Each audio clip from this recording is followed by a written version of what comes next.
They say a single night can't change your life. But for Sofia Rossi, a single night was all it took to set her world on fire and turn it to ash. She was a chef, a woman who wove dreams from basil and garlic, but whose own dream was unraveling into debt and despair. For one night, she allowed herself a moment of oblivion in the arms of a charming Italian tourist, a man whose promise to come back became a bittersweet echo in the ruins of her life. But the promise held a secret, and the night had a consequence. The man she knew as Rio, a river of easy laughter and kindness, was in truth Don Vittorio Ferro, a fortress of silence and power. Not a businessman, but the head of the Sicilian Mafia, a man whose legacy was forged in iron and blood, and for whom lineage is the only law that matters. Their connection wasn't sealed with a goodbye kiss, but with a life growing inside of her, binding her to a world she never knew existed.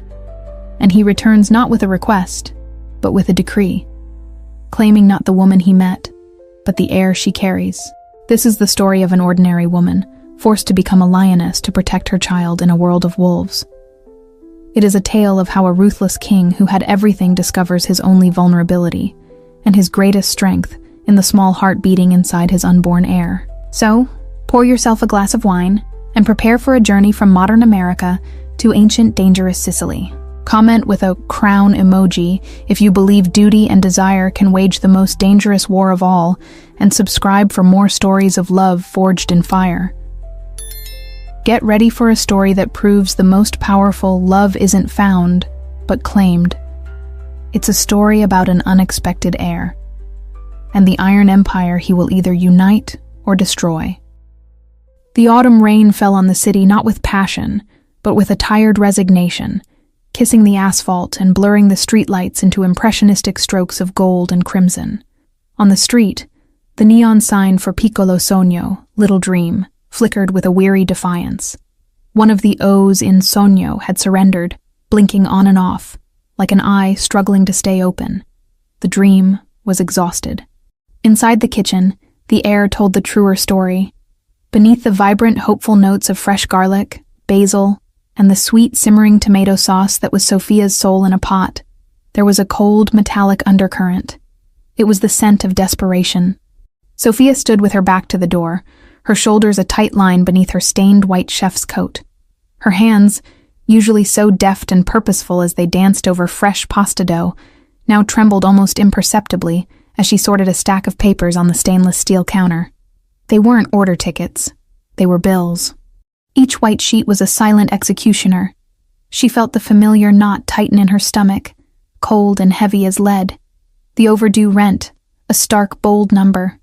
The wine supplier who now only accepted cash. The electricity bill, a bloody red warning stamped across the top. Just one more month, she told herself. The same quiet lie she had been whispering for the past 6. Her eyes scanned the figures without truly registering them. They were too large, too abstract in their power to destroy. One paper, however, was different. It was folded and creased, a pale, sickly shade of red with an official seal. She picked it up. It felt like the heaviest thing in the world. The tremor in her hands worsened. It was not a bill. It was an eviction notice. The word, eviction, seemed to vibrate on the page, a low hum of failure that resonated deep in her bones. The air fled her lungs, leaving a hollow, freezing void. The sound of the sauce simmering on the stove, once a comforting lullaby, now sounded like a mocking laugh. The kitchen, her sanctuary, her entire world, suddenly felt like it was shrinking, the steel walls closing in like a trap. She squeezed her eyes shut, the sharp edge of the paper digging into her palm. An image flared in her mind, her father's smiling face as he handed her the keys to this very place, the smell of fresh paint mixing with rosemary. "Make this place your heart, figlia mia," he had said. And now, her heart was being foreclosed on. She did not cry. Tears were a luxury she could no longer afford. Instead, a cold, quiet fury began to climb her spine. She folded the notice with a violent precision, creasing it again and again, until it was a hard, compact weapon in her hand. She would not sink. If she was going down, she would go down fighting. It was with this chilling fire in her veins that she stepped out of the kitchen and into the rainy night, unaware that she was walking directly into a much larger inferno. The food festival was an island of light and noise in the wet darkness. Loud music and the buzz of hundreds of conversations spilled from a grand pavilion, promising warmth and life. To anyone else, it was an invitation. To Sophia, with the eviction notice jammed in her apron pocket like a shard of ice against her skin, it felt like an insult. She was there on obligation, serving miniature portions of her signature lasagna from a cramped stall in the corner, a contractual duty she now bitterly cursed. Her smile for the passing patrons was a well-rehearsed mask, stretched taut over the storm raging inside her. The air inside the pavilion was thick, a chaotic symphony of scents. The sweet perfume of freshly fried cannolis dueled with the briny tang of marinated olives and the earthy, decadent aroma of truffles. Crowds drifted like a slow-moving river, anonymous faces laughing, eating, living lives that suddenly felt a million miles away from her own. She served the last portion, the silver tray now empty and smeared. The smile on her face finally faltered, then collapsed. Leaning back against the counter, she let the full weight of the day, the week, her entire life, wash over her. That's when she heard the voice. "Scusi." It was quiet, yet it possessed a rich, deep texture, like a vintage Barolo. It wasn't loud, but it cut through the festival's cacophony like a sharpened knife. Sophia lifted her head, preparing to force another smile, but the words died on her lips. He stood on the other side of her counter, tall, dressed in a simple elegance that spoke louder than any branded dark cashmere sweater, perfectly tailored trousers. But it wasn't his clothes that held her motionless. It was his eyes. They were dark, intensely focused, and they were looking at her not as a hungry customer, but as if he were reading the pages of a rare and fascinating book. A ghost of a smile played at the corner of his lips. "It seems I am late to the party," he said, his voice laced with an Italian accent that was both smooth and precise. He gestured to the empty tray. "A tragedy. I was told this was the only stall worth visiting." A flush of warmth crept up Sophia's neck, chasing away the chill. In that instant, under the focused weight of his gaze, she wasn't the failing chef. She wasn't the woman who had just been handed the death sentence for her dream. She was the artist he had come to admire. "The artist seems to have run out of paint," she replied, the words coming out with a wry huskiness she didn't recognize as her own. His smile widened slightly, reaching his eyes. They crinkled at the corners. Then the artist must be thirsty. He glanced around the chaotic pavilion, then met her gaze again, a silent question passing between them. "Allow me to find us somewhere quieter. I believe a masterpiece, even a culinary one, deserves a proper conversation." He didn't wait for an answer. He simply held her gaze, a silent assurance that with him, for a little while at least, she could forget the blinking neon sign and the cold, heavy paper in her pocket. And for the first time that night, Sophia felt a flicker of something she thought had been extinguished forever, a tiny, dangerous spark of hope. She untied her apron. The dream may be exhausted, she thought, but for tonight, she wasn't. The hotel room was a silent sanctuary suspended above the pulsating city.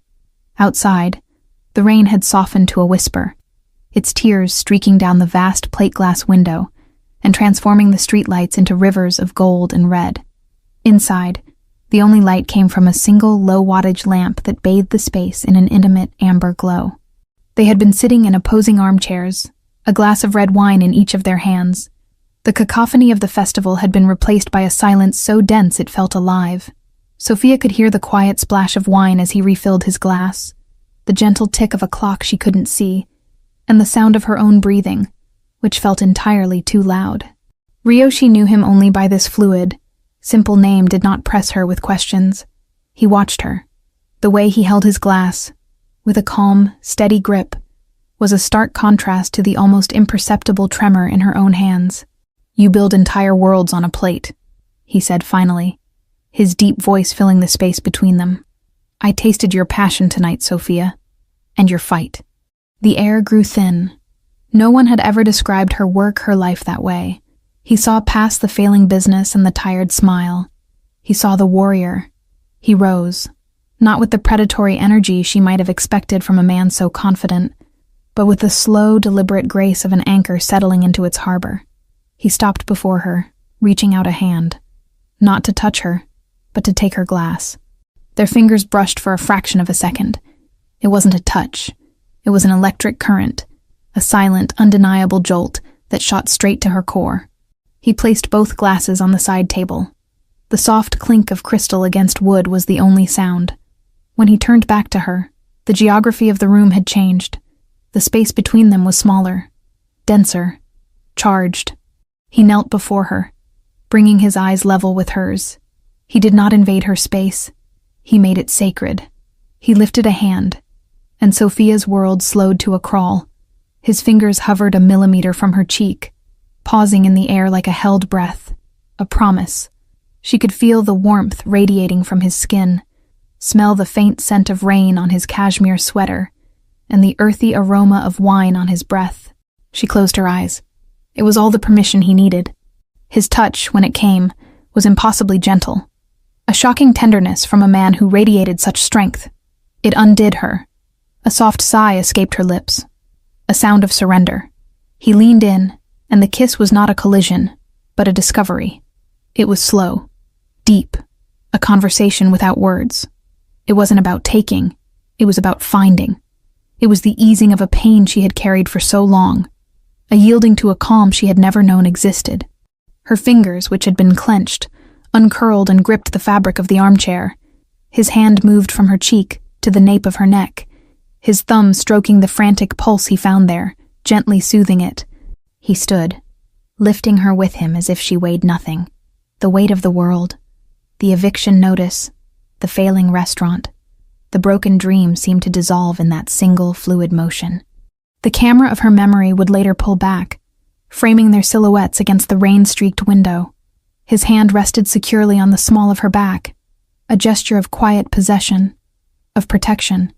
He guided her out of the frame, and the image lingered on the 2 wine glasses, standing side by side on the table. Outside, the rain finally stopped, the storm inside and out finding a moment of peace. The first thing Sophia noticed was the light. It was not the tired, gray light that usually filtered through the window of her small apartment above the restaurant. This was a soft, silver light, flooding the room with an ethereal calm. The rain was gone. The world outside was washed clean. She opened her eyes slowly, luxuriating in the feel of the impossibly soft Egyptian cotton sheets against her skin. For a long, blissful moment, she didn't move, just breathed. The knot of anxiety in her stomach, her constant companion for so many months, was gone. In its place was a lightness, a stillness she hadn't felt in years. She turned. The other side of the bed was empty. The pillow still held the faint indentation of his head and the subtle scent of sandalwood in him. A familiar, cold panic began to prickle at the edges of her newfound peace. Of course, it had been too good to be true. A dream, an escape. Then she heard the soft click of the main door. Rio entered the room, holding 2 white porcelain cups. He had changed from the sweater into a simple linen shirt, the sleeves rolled up to his forearms, revealing strong, capable wrists. His dark hair was slightly damp, and in the clean light of morning, he looked younger, less enigmatic.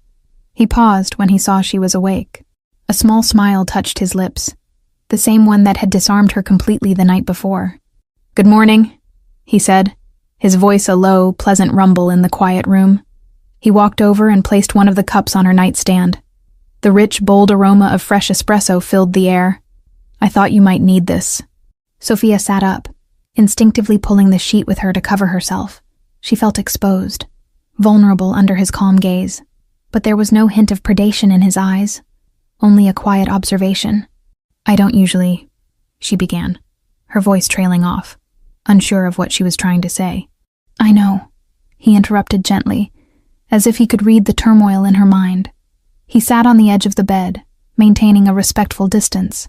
"You know, at the festival last night, you smiled 100 times, but I only saw your real smile for the first time this morning, when you were sleeping." He reached out and with his thumb lightly brushed the corner of her mouth. The gesture was fleeting, feather-light, but it left a trail of warmth on her skin. "I have to leave," he said, and the stillness in the room was suddenly charged with urgency. Family business. It cannot wait. The knot returned to Sophia's stomach, hard and cold. Family business. A wife? Children?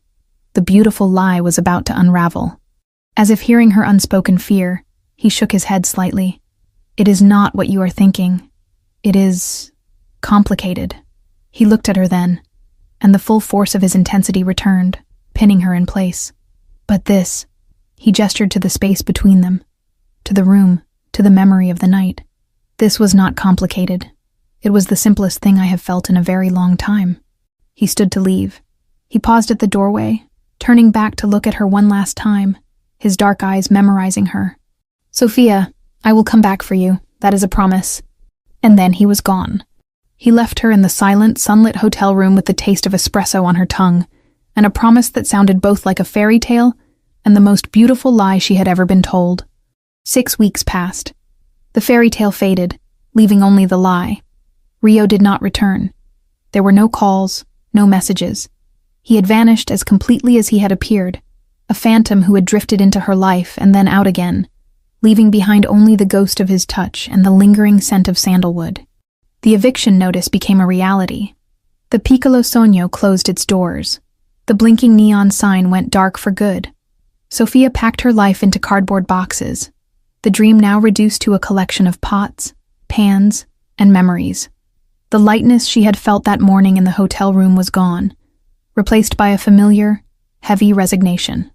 The brief, beautiful interlude had only made her return to reality more painful.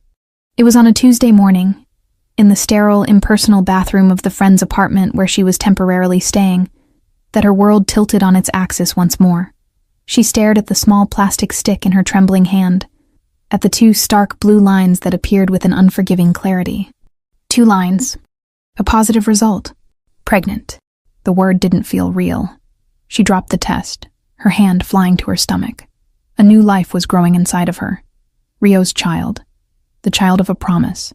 The child of a ghost. The joy that should have been there was choked by a rising tide of pure, unadulterated panic. She was jobless, homeless, and utterly alone. And the father of her child was a man whose last name she didn't even know. Panic was a cold, coiling thing in Sophia's gut. For 3 days, she existed in a fog, moving through the motions of life in her friend's borrowed apartment. She ate without tasting, slept without resting. The 2 blue lines on the pregnancy test had become the epicenter of her world, a stark, silent testament to a single night that had shattered her life's trajectory. The promise, "I will come back for you," now echoed in her mind not as a comfort, but as a cruel mockery. On the 4th day, the fog began to clear, burned away by the first stirrings of the same quiet fury that had propelled her out of her kitchen on the night of the festival. She looked at her reflection in the mirror, the dark circles under her eyes, the pale set of her jaw, and saw not a victim, but the same woman who had refused to cry over an eviction notice. This was not some abstract financial ruin. This was a life, her child, a part of her, and a part of him. She would not let this child come into the world with a ghost for a father. She had to find him. But how do you find a phantom? Rio, a name as fluid and untraceable as water. No last name, no phone number, no digital footprint she could follow. He had paid for everything during their brief time together in cash, a detail that had seemed charmingly old-fashioned at the time, but now felt like a deliberate act of erasure. He had been a ghost by design. She sat at her friend's cluttered kitchen table, a laptop open, a cup of chamomile tea growing cold beside her. She closed her eyes, forcing herself back to that night, pushing past the haze of emotion and wine, searching for a detail, any detail. She replayed their conversations, the easy flow of words in the quiet of the hotel room. He had spoken of his home, but only in vague, poetic terms, of an island where the sun is warmer and the history runs deeper than the sea. Sicily, she had assumed, but that was a clue as vast and unhelpful as an ocean. She let out a frustrated sigh, her fingers drumming against the table. Think. What did they do? They talked. They drank wine. The wine. The memory surfaced, a bubble of clarity rising through the murky waters of the past. In the hotel room, he had ordered a specific bottle. She had commented on its unique, earthy taste. He had smiled. "It is from a small vineyard near my family's estate," he had said. "A difficult grape. It only grows in the volcanic soil of one particular mountain. Stubborn, but worth the effort." She hadn't known the name then, but she remembered the label on the bottle. It was distinctive, elegant, and simple. She had traced the embossed lettering with her finger. Her own fingers flew across the keyboard now. She typed in every combination of words she could think of. Rare Sicilian wine volcanic soil. Exclusive Italian wine Mount Etna. Boutique winery Sicily. The search results were a deluge of tourist sites, wine blogs, and export companies. Page after page, she scrolled through images of wine labels, her eyes growing sore from the screen's glare. None of them were right. Doubt began to creep in again, cold and sharp. Was she chasing a memory that her own desperate mind had embellished? Was he even from Sicily? Or was that just another part of the story he'd spun for a lonely chef? She pushed the laptop away, rubbing her temples. She stood up and walked to the window, staring down at the indifferent city streets. He had felt so real. The connection between them had been the most tangible thing she had experienced in years. Could a man fake such intensity? The way he looked at her, the way he had listened. It couldn't all have been a lie. She went back to the table, her resolve hardening. She would try one more time. This time, she didn't search for the wine. She searched for the feeling. What had he said? Stubborn, but worth the effort.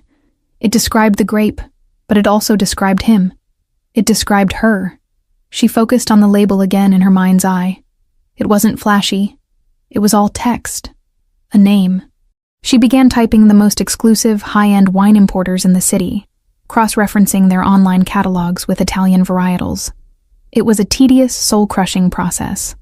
An hour passed, then another. Just as she was about to give up, to finally accept that Rio was a ghost she would never catch, she saw it. On the digital wine list of a Michelin-starred restaurant's private cellar, there it was. The label was unmistakable. Stark white, with elegant, severe black lettering. Vino di Ferro. Ferro's wine, iron wine. Her heart hammered against her ribs. Ferro. It wasn't a place. It was a name. A family name. Her hands trembled as she opened a new search tab. This time she did not type Rio. She typed Ferro Family Sicily. The results were instantaneous and terrifying. The first links weren't to wineries or sun-drenched villas. They were to articles from major news organizations, both Italian and American. The headlines were stark. Ferro clan tightens grip on Sicilian port. The Iron Empire, how the Pharaohs built a dynasty on silence and fear. U.S. Justice Department targets Ferro organization in transatlantic probe. The articles spoke of a powerful, shadowy organization, a dynasty that had ruled its corner of Sicily for generations, with a quiet, unyielding authority. They were not just winemakers. According to the articles, they were one of the most powerful and feared Mafia families in the world. An empire of iron. Sophia felt the blood drain from her face. Her stomach churned, and she had to grip the edge of the table to steady herself. This couldn't be right. This was a world of violence, of shadows, of cold-blooded power. It had nothing to do with the man who had spoken of stubborn grapes and had touched her cheek with such impossible tenderness. Her eyes scanned a lengthy article from a major news magazine, detailing the family's structure. Her gaze snagged on a name, the current head of the family, a man who had taken over after his father's recent death, a man known for his cold, calculating business sense, and for consolidating the family's power with ruthless efficiency. She clicked on the accompanying photograph. The world stopped. It was him. But it was not him. The man in the photo stood on the steps of a grand, ancient-looking villa. He wore a perfectly tailored dark suit, not a soft cashmere sweater. The easy smile was gone, replaced by a mask of cold, unreadable calm. His eyes, the same dark, intense eyes that had looked at her with such warmth, were now chillingly remote, surveying the world as if he owned it. This was not Rio, the charming, poetic tourist. This was a king in his fortress. The caption beneath the photo read, Don Vittorio Ferro. The name echoed in the silent apartment. Don Vittorio Ferro. It was a name that felt like a judgment, a final, unyielding wall between the man she had known and the man in the photograph. Sophia stared at the screen, her mind struggling to reconcile the two images. Rio, Vittorio, the gentle lover and the cold Don. The man who had spoken of stubborn grapes was the same man described in articles as a ruthless strategist, the head of a criminal empire. The irony was so bitter it tasted like acid in her throat. The wine he had shared with her, Vino di Ferro, wasn't just a wine. It was a brand, a declaration of ownership. He hadn't shared a secret with her. He had served her his own name in a glass. She pushed away from the laptop as if it were burning, stumbling back until her legs hit the edge of her friend's sofa. She sank into the cushions, wrapping her arms around her stomach, a primal, protective gesture. The life growing inside her was no longer just the child of a phantom lover. It was the heir to an empire of iron and fear, an heir to the name Pharaoh. A wave of nausea, sharp and unrelated to her pregnancy, washed over her. She thought of her own father, a man who ran a simple bakery, his hands always dusted with flour, his loudest outburst a laugh that shook his whole body. She had been raised on the scent of baking bread and the simple ethos of hard work and honesty.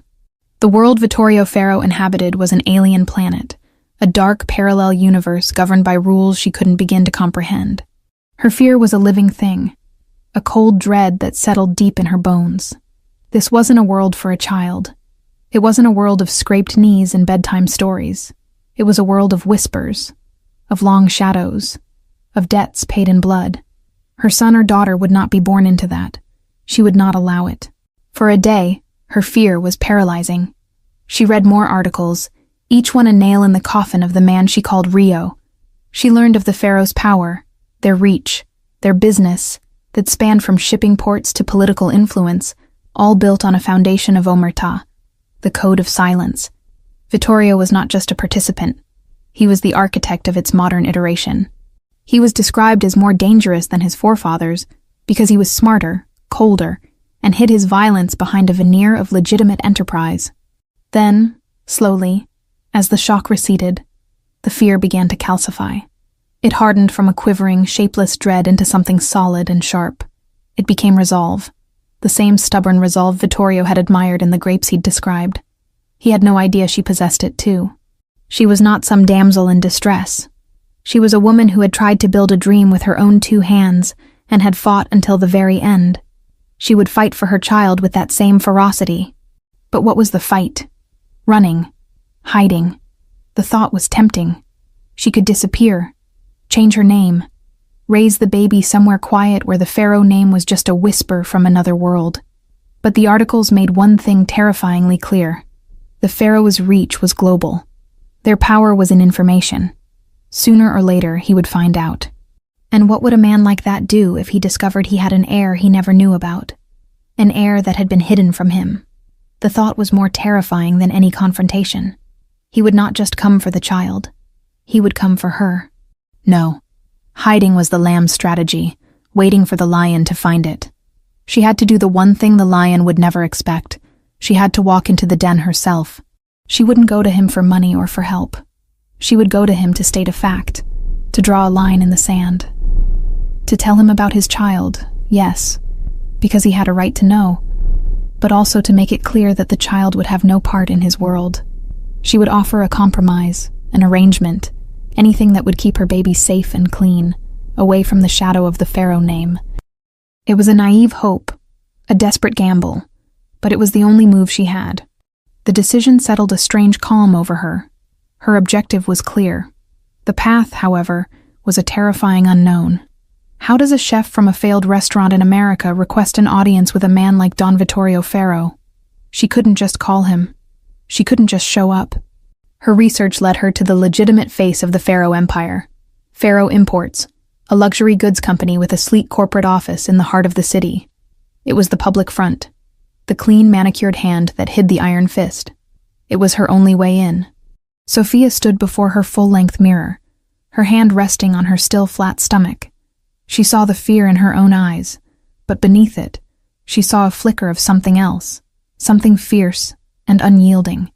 It was the look of a mother, a lioness, preparing to face a lion to protect her cub. She took a deep breath. She booked a one-way flight to Palermo, Sicily, using the last of her savings. Then, She walked into the imposing glass and steel lobby of Faro Imports. She approached the severe-looking receptionist, her heart hammering but her voice steady and clear. "My name is Sophia Rossi," she said, her voice betraying none of the terror she felt. "I need to arrange a meeting with Mr. Faro. It's a personal matter." She knew they would refuse, but she also knew that the mere mention of her name in this building would be like a stone dropped into a quiet, dark pool. The ripples would spread. They would investigate her, and they would report back to their king. She was no longer chasing a ghost. She was summoning a monster, and she prayed she would have the strength to face it when it turned its eyes on her. The flight to Sicily was a journey through a disorienting veil of time. Sophia left the familiar, frantic energy of her American city and landed on an island that seemed to breathe with the weight of centuries. The air that greeted her as she stepped off the plane was different, thicker, scented with the sea, wild herbs, and something ancient, like sun-baked stone. It was the world Rio had described, a place where history ran deeper than the sea. Now, standing on its soil, she felt that depth not as a poetic romance, but as a crushing, intimidating force. She had received no reply to her request at the Faro Imports office. There was no confirmation, no rejection, just a profound, unnerving silence. Yet, she knew she had been heard. She felt it in the unnervingly smooth process at the Palermo airport, the way a black car was waiting just outside the terminal. A man in a dark suit holding a simple sign with her last name, Rossi, printed on it. There was no question of who he was or who had sent him. The ripples had reached the shore. The drive was silent. The man did not speak, his eyes hidden behind dark glasses, his hands steady on the wheel. They left the city behind, climbing into the rugged, beautiful hills. Ancient olive groves, their trunks gnarled and twisted like old men, gave way to sprawling vineyards. Sophia saw Mount Etna in the distance, a slumbering giant, a plume of smoke rising lazily from its peak. This was his land, the volcanic soil, the stubborn grapes.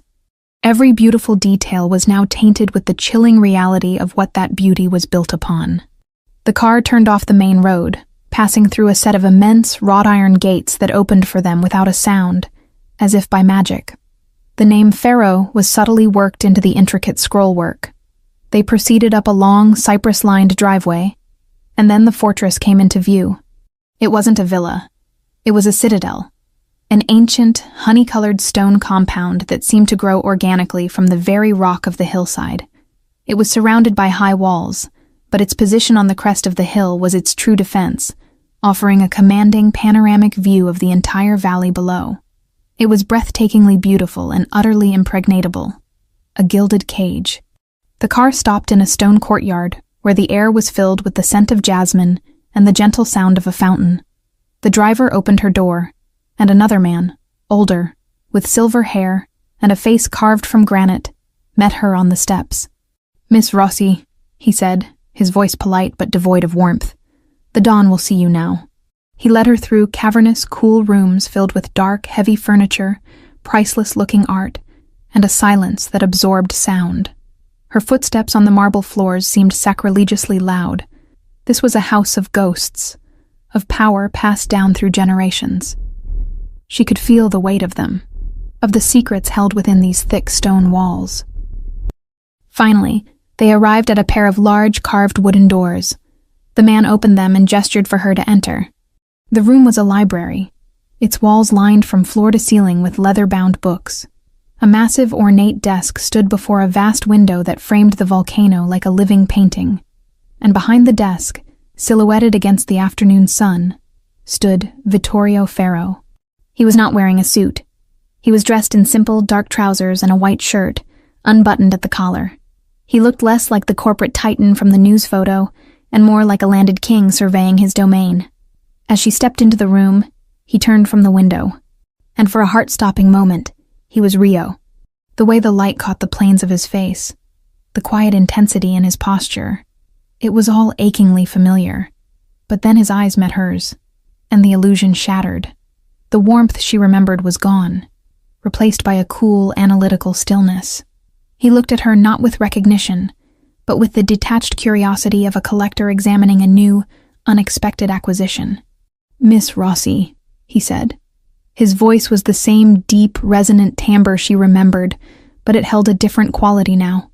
The warmth was gone, replaced by the cold, hard polish of command. "You have come a long way.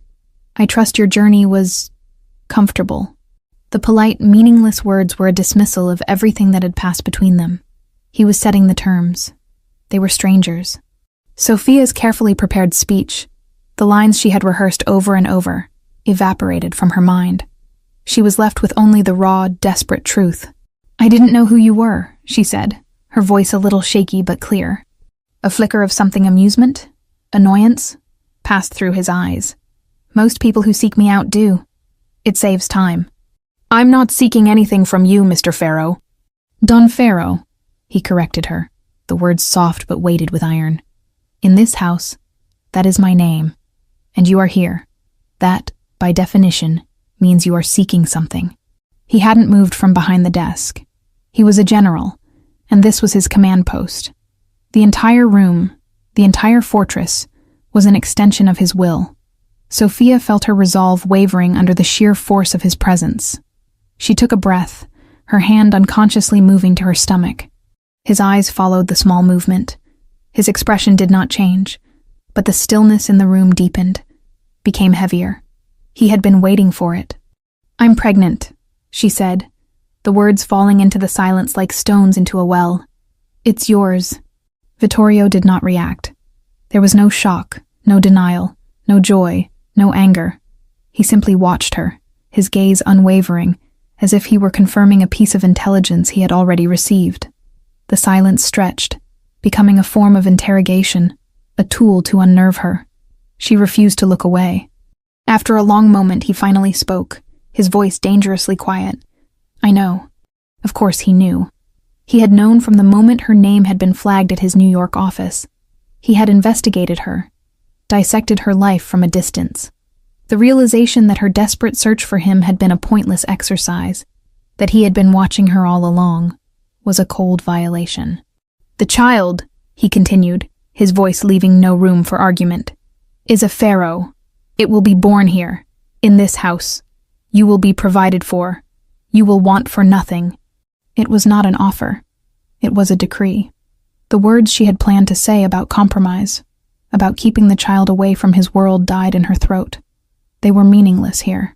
She had walked into the lion's den not to negotiate, but to be devoured. "No," she managed to say, the word a small defiant spark in the oppressive atmosphere. "No, my child will not be a part of this." For the first time, he moved. He walked around the massive desk, closing the distance between them. He stopped just a few feet from her, close enough that she could feel the intimidating energy radiating from him.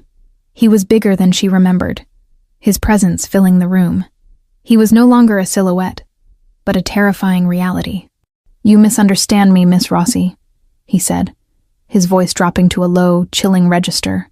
"That was not a request. You and the child. You are now a part of this. You came here to tell me I have an heir. You have done your part. Now, you will accept mine." He looked down at her stomach, his gaze possessive, absolute.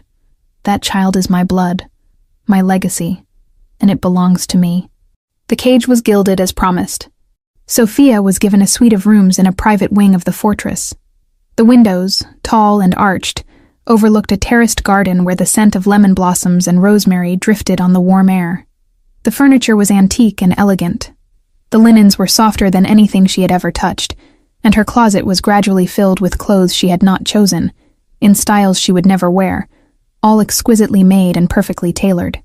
A quiet, older woman named Elena was assigned to her, a constant, silent presence who anticipated her needs before Sophia could voice them, serving her meals, drawing her baths, and tidying away any trace of disorder. She wanted for nothing, and she had nothing. Her passport had been taken for safekeeping. Her phone, after one futile attempt to call her friend in the States, a call that wouldn't connect, vanished from her nightstand, replaced the next day by a new, unfamiliar model that, she discovered, could only make calls within the fortress walls. She was not a guest. She was a precious asset, a vessel for the Pharaoh heir, and she was under constant, silent surveillance.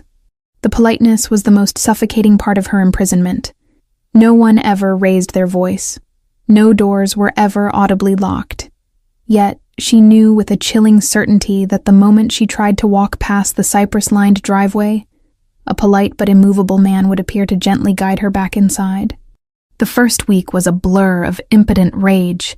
She paced her beautiful rooms like a trapped animal, the silence of the fortress amplifying the furious monologue in her head.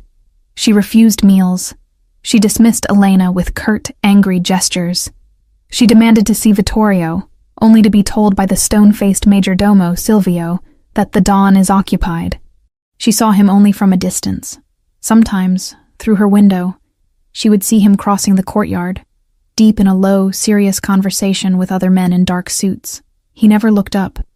It was as if she were a ghost in his ancestral home, her presence acknowledged but irrelevant to his daily life, which hummed along with the ruthless efficiency of a well-oiled machine. He wasn't ignoring her. He had simply absorbed her into his world, filed her away under resolved, and moved on. This casual erasure of her will was more infuriating than any open conflict. By the second week, her rage had exhausted itself, leaving behind a hollow, aching despair. She began to eat, not out of desire, but out of a dawning, grim realization. She wasn't just fighting for herself anymore. She was fighting for two. The life inside her needed strength, and she would not starve it out of spite. It was during this period of quiet resignation that the true nature of her new life began to reveal itself. The romance was not dead. It had merely gone underground, existing in the silent, unacknowledged spaces between them. It was a romance told not in words, but in objects and gestures. One evening, a small, leather-bound book appeared on her bedside table. It was a collection of Sicilian folk tales, written in English. There was no note. She knew who had left it. It was an acknowledgement of her isolation, a quiet offering. It was a gesture from the man who had seen the artist in her, not the Don who saw only the mother of his heir. A few days later, after a meal she had only picked at, Elena appeared with a different dish. It was a simple, perfect cacio e pepe, a dish she had mentioned in passing to Rio on their one night together, telling him how its simplicity was its genius. Her heart ached at the memory. He had remembered. Vittorio Ferro, the cold-blooded strategist, had remembered a scrap of conversation from a man he was pretending to be, and had ordered his kitchen to replicate it. He was communicating with her in the only language she had ever truly mastered: food. She began to answer him in kind. Using the small private kitchen attached to her suite, she started to cook for herself. At first, it was just to reclaim a piece of her identity, but then she found herself making a little extra. One afternoon, she made a small rustic apple crostata. When Silvio came to her rooms on some pretext, she offered him a slice. "For the Don," she said, her tone carefully neutral. "He works too hard." She didn't know if he would accept it, or if it would even reach him. But that evening, the plate was returned to her suite by Elena, empty. There was no thank you, no acknowledgement. There didn't need to be. It was a parry and thrust in a silent, intimate duel. Their most potent interactions happened when they were in the same space, pretending the other didn't exist. Once, late at night, unable to sleep, she wandered into the grand library. She hadn't expected to find him there, but he was, sitting in a worn leather armchair, a glass of amber liquid in his hand, staring into a cold fireplace. He didn't seem to notice her at first. The mask was down. In the dim light, she saw not the Don, but a man who looked profoundly weary, the weight of his empire pressing down on him. She saw the ghost of Rio. He looked up then, his eyes locking with hers across the silent room. The mask slipped back into place. The air crackled with everything they refused to say. Her anger, his possessiveness, the memory of a gentle kiss, the reality of their gilded cage. Her hand went to her stomach, the small swell now just beginning to be visible beneath her clothes. His eyes followed the movement, and his jaw tightened. It was not a gesture of tenderness, but of ownership, a reminder of why she was here, a reminder of his victory. Sophia turned and left without a word, her heart pounding. The war between them was not over. It had simply changed battlefields. It was no longer a fight for her freedom. but a fight for her soul, waged in remembered conversations, shared dishes, and stolen glances across silent, lonely rooms. It was a battle to remind the unbending man of iron that the woman he had caged still had a heart of fire. For weeks, the fortress was a world unto itself, hermetically sealed, its routines governed by the silent, unyielding will of its master. Within its walls, the only conflict was the quiet, simmering one between Sofia and Vittorio. Outside, however, the world had not stopped turning. An empire like the pharaohs was not maintained without enemies, and a king who suddenly acquires a secret heir is a king with a new, exploitable weakness. Sofia knew nothing of this. Her world was the garden, the library, and the ever-present watchful eyes of Vittorio's men. She began to find a fragile rhythm in her captivity. The morning sickness of her first trimester gave way to a surge of second trimester energy. Her body was changing, the gentle curve of her belly a constant, miraculous reminder of the life she was protecting. She swam laps in the cool blue water of the estate's pool, the exercise a small act of rebellion, a way to keep her body strong and her own. She and Vittorio continued their silent dance. He left English newspapers for her. She left him simple, nourishing meals she knew he rarely took the time to eat. They were two planets in a fixed orbit, held in place by the gravitational pull of the child between them, never touching, but always aware of the other's presence. The illusion of peace was shattered on a deceptively beautiful Tuesday afternoon. The sun was warm, and a gentle breeze carried the scent of orange blossoms from the groves below. Sofia was walking along a secluded path at the far end of the gardens, a place she favored for its privacy. Elena was a discreet distance behind her, carrying a tray with water and fruit. The only sounds were the crunch of gravel under her feet and the lazy buzz of bees. The first sign that something was wrong was a sudden tension in the air, the kind that precedes a thunderstorm. The birds in the cypress trees fell silent. Elena stopped walking. Sofia turned, a question on her lips, and saw the older woman's face was pale, her eyes wide and fixed on something over Sofia's shoulder. Before Sofia could turn, her world collapsed into a blur of rough fabric and the stale scent of tobacco. A force like a band of steel wrapped around her waist, lifting her off her feet, while a hand pressed against her mouth, stifling the scream before it was born. Panic, cold and absolute, seized her. She thrashed, kicking her feet, her nails clawing at the hand over her face. Through her panicked vision, she saw another man appear, saw Elena fall to the ground with a cry that was abruptly cut short. They were not Vittorio's men. They were dressed in the rough clothes of farm laborers, but their eyes were cold, their movements brutally efficient. Wolves in sheep's clothing, they had breached the fortress walls. Sofia's mind raced. The baby. Her hands flew to her stomach, her struggles becoming more frantic, more desperate.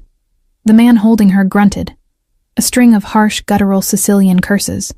He began to drag her backward, away from the house, toward a small hidden gate in the garden wall.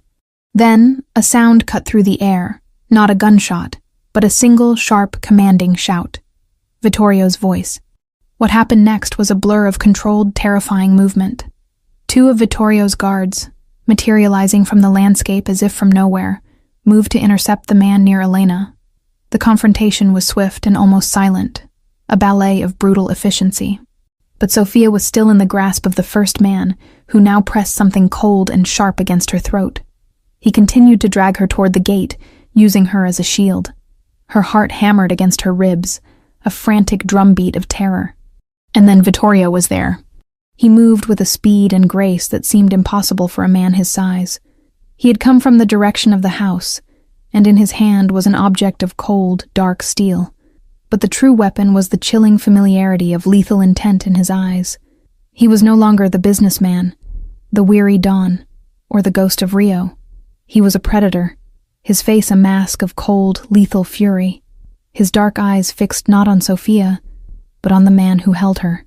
"Let her go," Vittorio said, his voice calm, but with a deadly edge that was more terrifying than any shout. The man holding Sofia laughed, a harsh, nervous sound. The great Don Pharaoh, with a weakness, who would have thought? He emphasized the threat with a slight increase in pressure against Sofia's skin. "Drop the gun," or your heir dies before it ever sees a Sicilian sun." Sophia squeezed her eyes shut, a tear of terror escaping and tracing a hot path down her cheek. She could feel the man's heart pounding against her back, could smell his fear. Vittorio did not lower his arm. His gaze remained locked on the man, cold and calculating. He was making a decision, weighing variables in a deadly equation. For a terrible, frozen moment, Sophia thought he might sacrifice her. She was a vessel, an inconvenience, but the child was his legacy. Then Vittorio's eyes met hers over the man's shoulder. For a fraction of a second, the mask of the Don slipped. She saw not a cold calculation, but a raw, possessive rage. It wasn't about his legacy. It was about her. Someone was touching what belonged to him, and that was a sin for which there was no forgiveness. "You made a mistake," Vittorio said quietly, his voice a low promise of death. "You think she is my weakness. She is not." He took a half step to the side, changing the angle. "You are." There was no further warning. A sudden, deafening crack echoed through the garden, a sound so violent it seemed to tear the air itself. Sophia flinched, a scream catching in her throat as the arm around her went slack. The weight against her vanished, and she was falling. But before she hit the ground, another pair of arms caught her. Strong, familiar arms. Vittorio pulled her away from the fallen man, turning her body so she wouldn't have to see, his hand coming up to cup the back of her head, pressing her face into the clean, solid warmth of his chest. His other hand went instantly to her stomach, a possessive, protective gesture that was pure instinct. She was trembling uncontrollably, her body racked with adrenaline and shock. She could feel the frantic, heavy beat of his heart against her cheek. He held her tightly, shielding her from the aftermath, from the sight of his men now silently and efficiently dealing with the scene. He said nothing. He just held her, his hand splayed protectively over their child, his presence a wall of iron between her and the brutal world that had just tried to claim her. In that moment, the gilded cage had been breached, but for the first time, Sophia understood that its bars were not just meant to keep her in. They were meant to keep the wolves out. And the most dangerous wolf of all was the one holding her now, his scent of power and violence and undeniable, terrifying comfort. The aftermath of the attack was as silent and efficient as the violence itself. Within minutes, the bodies were gone. The gravel on the path was raked smooth, and the scent of jasmine and orange blossoms once again dominated the air. The only evidence that anything had happened was the lingering tremor in Sophia's hands and the hard, unyielding set of Vittorio's jaw. He did not release her immediately. He led her back to the house, one arm still wrapped securely around her, his hand a warm, heavy weight on the small of her back. It was not a gentle, comforting gesture. It was an act of possession, a non-negotiable claim. His men fell into formation around them, a moving wall of dark suits and grim faces. The fortress was on high alert, the invisible perimeter of security now made manifest and suffocating. He did not take her to her suite. He led her to his own private study, a room she had never entered. It was starkly masculine, dominated by a large, clean desk, shelves of what looked like historical ledgers, and detailed maps of Sicily on the walls. It was the nerve center of his empire. He sat her down in a deep leather armchair and poured her a small glass of water with a hand that was perfectly steady. He had already holstered his weapon, the transition from lethal enforcer back to controlled Don seamless and chilling. He stood before her, watching her as she took a shaky sip of water. The analytical coldness was back in his eyes, but it was overlaid with a dark, simmering rage that was not directed at her, but at the world, at his enemies, at his own failure to keep the walls of his fortress impenetrable. "Are you hurt?" he asked, his voice a low, rough command. It was not a question of care, but a demand for information. Sophia shook her head, unable to find her voice. She touched her throat where the knife had been. There was a thin, shallow scratch, already beating with blood. Vittorio's eyes darkened. He reached out, his fingers tilting her chin up to inspect the mark.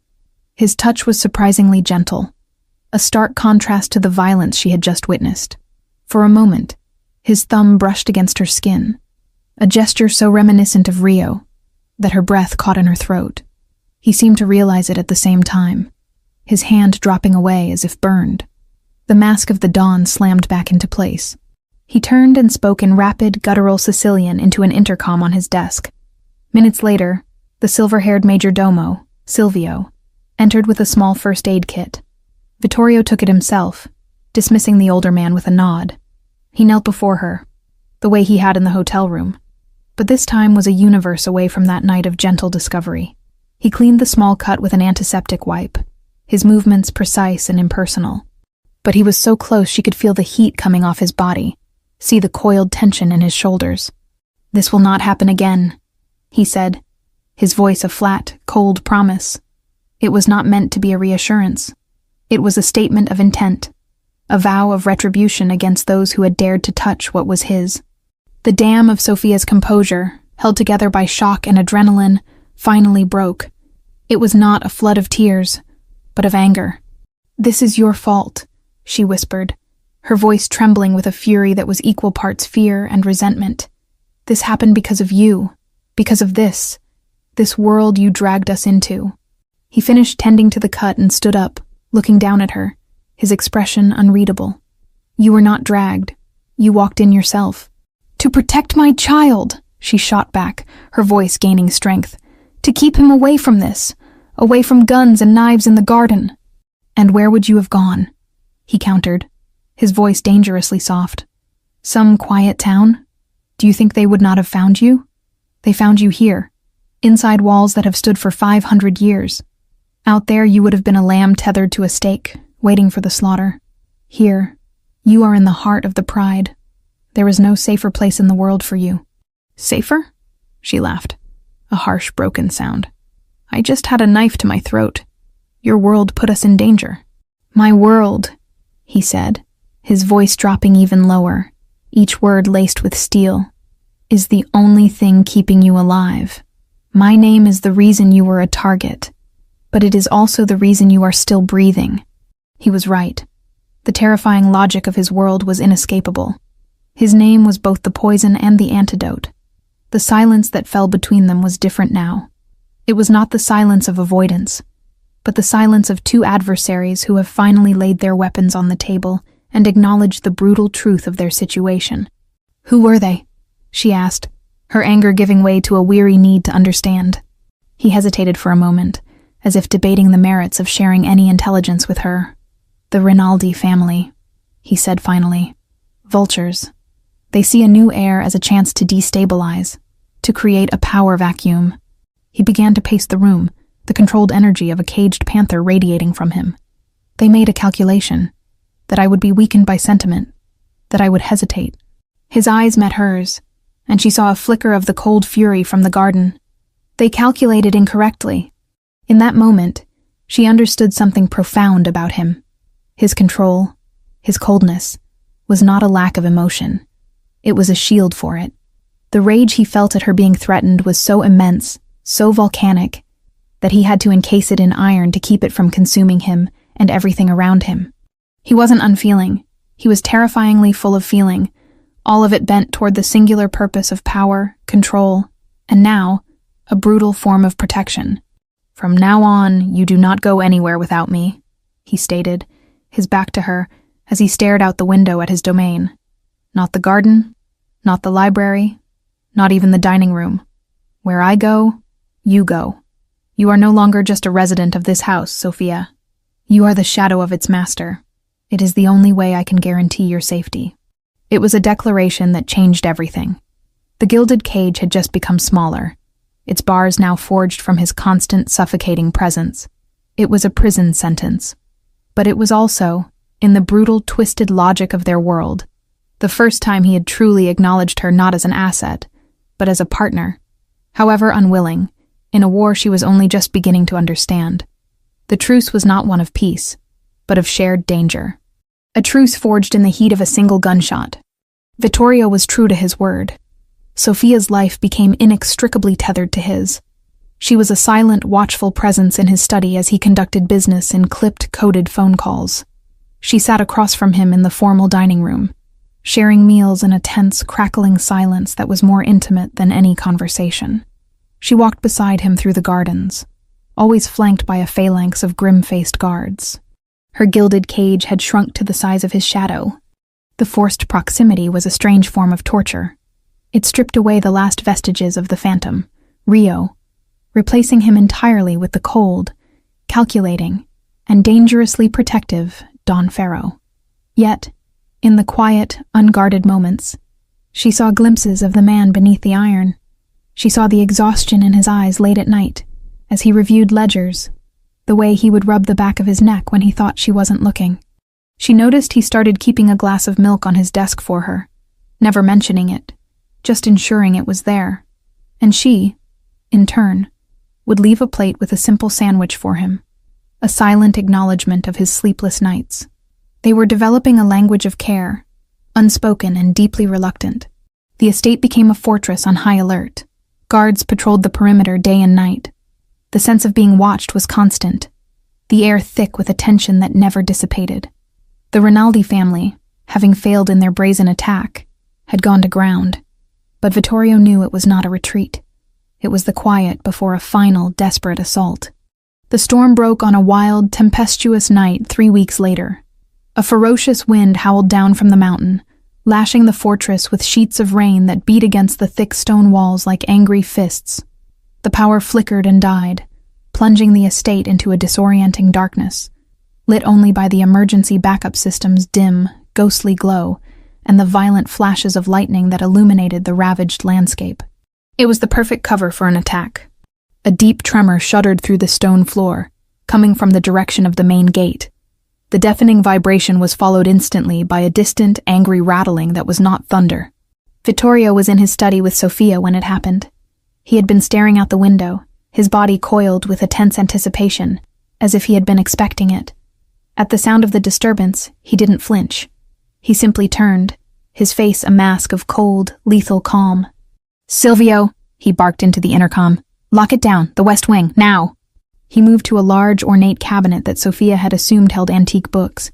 Instead, he unlocked it to reveal a glint of dark, polished steel. He took something heavy and metallic, the sound of it clicking into place echoing ominously in the room. "Stay here," he commanded Sofia, his voice flat. "Do not open this door for anyone but me." "Where are you going?" she asked, her heart pounding with a fear that was not just for herself, but for him.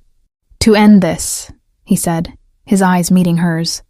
In them, she saw no fear, only a chilling final resolve. He was about to leave when a sharp, intense pain shot through Sofia's lower back, stealing her breath. She gasped, her hand flying to her stomach, which had tightened into a hard, unyielding knot. Vittorio stopped, his hand on the doorknob. "What is it?" I don't know," she breathed, as another wave of pain, stronger this time, washed over her. "It's too early. The baby's not due for another month." His eyes widened almost imperceptibly, the first crack in his iron composure. The timing was a catastrophic coincidence, a cruel twist of fate. His fortress was under siege, and his heir was choosing this exact moment to be born. For a fraction of a second he was torn. She saw the war in his eyes. The Don, whose duty was to lead his men and defend his home, and the father, whose instinct was to protect the mother of his child. The chaotic sounds outside grew louder, closer. His men were being pushed back. He made his choice.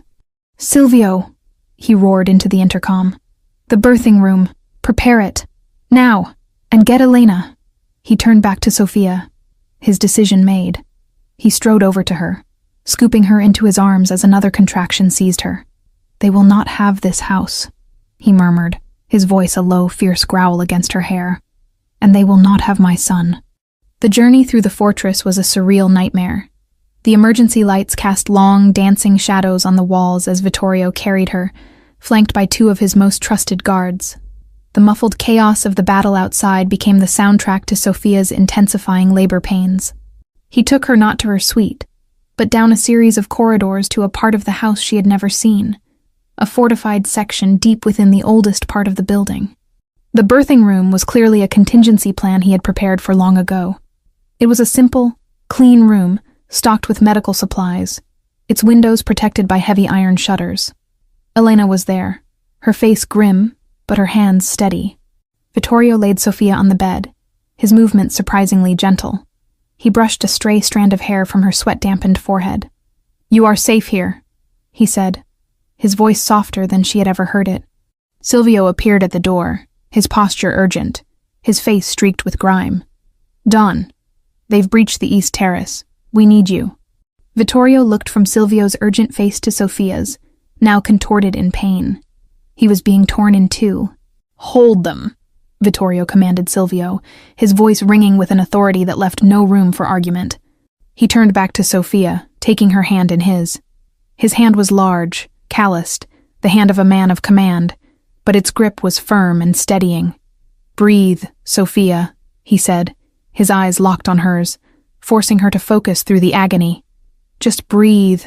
I am here." And he stayed. As the sounds of the struggle for his home raged outside the reinforced door, Don Vittorio Ferro, the Iron King of Sicily, held the hand of the woman he had taken captive. He coached her through each wave of pain, his voice a low, steady anchor in the storm of her body and the storm outside. He was no longer the Don, no longer Rio. He was simply a man, watching in raw, terrified awe as his child fought its way into a world of chaos. Hours passed. The sounds of conflict slowly subsided, replaced by an eerie silence. And then, a new sound filled the room, a raw, powerful cry, the cry of a newborn. Elena cleaned the baby and wrapped him in a soft white blanket, placing him in Sophia's exhausted arms. He was small, perfect, with a tuft of dark hair and his father's intense, unblinking eyes. Vittorio stared at his son, his face a mask of profound, unguarded emotion. The iron shield had melted away, revealing the man beneath, humbled and forever changed. He reached out a hand, his finger, forged for command, now stroking the baby's soft cheek with reverence.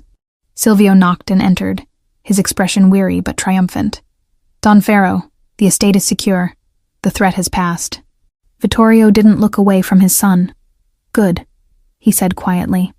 Then he looked at Sophia, his eyes filled with a new, raw vulnerability. He had defended his fortress. He had won the war. But in this small, quiet room, holding her hand as their son was born, he had finally, truly, surrendered. In the aftermath of the storm, a profound quiet settled over the fortress. The rain had stopped, and the rising sun cast a soft, clean light over the Sicilian hills, washing away the shadows of the violent night. The scent of wet earth and jasmine replaced the acrid smell of gunfire. The battle was over. The Rinaldi threat extinguished not with negotiation, but with the brutal finality that had defined the Pharaoh name for generations. But inside the walls of the ancient home, the victory felt distant, insignificant. The true seismic shift had happened not on the battlefield, but in a quiet, fortified room. Sophia spent 2 days in the sanctuary of the birthing suite, her world shrinking to the miraculous, tiny being in her arms. She named him Marco, a simple, strong name, untethered to the dynastic weight of his forefathers. Vittorio was a constant, yet unobtrusive presence. He would enter the room silently, his large frame seeming to fill the space, and simply watch them. He rarely spoke. He didn't need to. The questions, the awe, the raw, unshielded emotion were all there in his eyes. The iron mask of the Don was gone, and she wasn't sure it would ever fit him properly again. He was a man remade. He would reach out and let Marco's tiny fingers wrap around his own, a look of stunned wonder on his face. He saw not a legacy, not an heir, but his son, and when he looked at Sophia, it was with a gaze stripped of possession and power, replaced by a deep, unsettling reverence. He no longer saw the vessel of his heir. He saw the woman who had fought like a lioness, who had faced him down, and who had given him this impossible gift in a room filled with the sounds of war. On the third day, she felt strong enough to return to her own suite. Vittorio carried Marco, his movements still laced with a new, unpracticed tenderness, while Elena helped Sophia. When they entered her rooms, something was different. The ornate, heavy furniture she had always disliked was gone. In its place was a comfortable, simple rocking chair, a beautiful, hand-carved wooden crib, and on the table, a vase filled with wildflowers she recognized from the garden path. It was a room remade for a mother and child, not for a beautiful prisoner.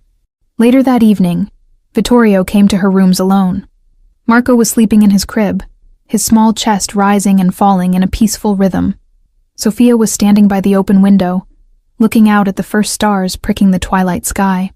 "The Rinaldi business is finished," Vittorio said, his voice quiet, breaking the comfortable silence. "The threat is gone. You are safe." "We are safe," she corrected him gently, not looking away from the window. He was silent for a long moment. "Yes, we are." He came to stand beside her, not too close, but sharing the same space, the same cool evening air. "Sophia, the world outside these walls is complicated, but what happened in that room, it was simple, the most real thing in my life." He finally looked at her, and his eyes were clear, holding none of the old shadows. "When I was a boy, my father told me my life was not my own. It belonged to this family, to this name. Every choice was made for me. Duty, legacy, honor. I never questioned it. I became what I was supposed to be. Iron, Pharaoh." He paused, his gaze drifting to the sleeping child in the crib. "But when I saw him, when I saw you, I understood. A legacy of iron is a cold, heavy thing. It is a chain, not a foundation. I do not want that for him. I do not want a life of choices made for him." He turned to face her fully, and the vulnerability in his expression stole her breath. "And I do not want that for you." He reached into his jacket and pulled out a passport. Her passport. He held it out to her. Beside it, he held out a second one, a newly issued passport for Marco Rossi. And finally, a thick envelope. "This is yours," he said, his voice steady, though she could see the effort it cost him. "The envelope contains more than enough money for you and Marco to go anywhere in the world, to live comfortably for the rest of your lives. I have arranged for a car to be ready. It will take you to Palermo, to a private jet. No one will stop you. No one will follow you. You have my word. The word of Don Pharaoh." Sophia stared at the documents in his hand. It was everything she had wanted, everything she had fought for since the moment she'd learned who he was. Freedom, an escape, a clean slate for her son, away from this world of violence and shadows. The door of the gilded cage was finally, truly, open. She looked from the passports to his face. She saw the man who had knelt before her in a hotel room, the man who had held her hand through the agony of childbirth while his world burned. She saw the ghost of Rio and the soul of Vittorio, finally integrated into one man, standing before her, offering to tear his own heart out to give her what he thought she wanted. She thought of a life in some quiet, anonymous town, a life of peace, of safety, a life without him, and she realized, with a sudden, shocking clarity, that the safety of the cage was no longer what she feared. A life without the complex, dangerous, fiercely protective man before her, that was the true prison. Slowly, she reached out, but her fingers did not take the passports. Instead, she gently pushed his hand down, her hand covering his. "You said it yourself, Vittorio," she said softly, her voice thick with an emotion she could no longer deny. "Your life was not your own. Your choices were made for you." She looked up, meeting his stunned gaze. "What if you made a new choice? What if we did?" She took a small step closer, into his space, into his world, by her own volition for the first time. A legacy isn't just about what is passed down. It's about what you build. Let's not give our son a legacy of iron. Let's give him a legacy of choice, starting with our own. A single tear traced a path down Vittorio's cheek, a crack in the iron she had never thought she would see. He didn't wipe it away. He simply stared at her, a man seeing the sunrise for the very first time. He had offered her freedom, and in return, she was offering him something far more terrifying and beautiful. A shared future, a new dream. Not a piccolo sogno, but a grand one. Big enough for a lion, a lioness, and their son.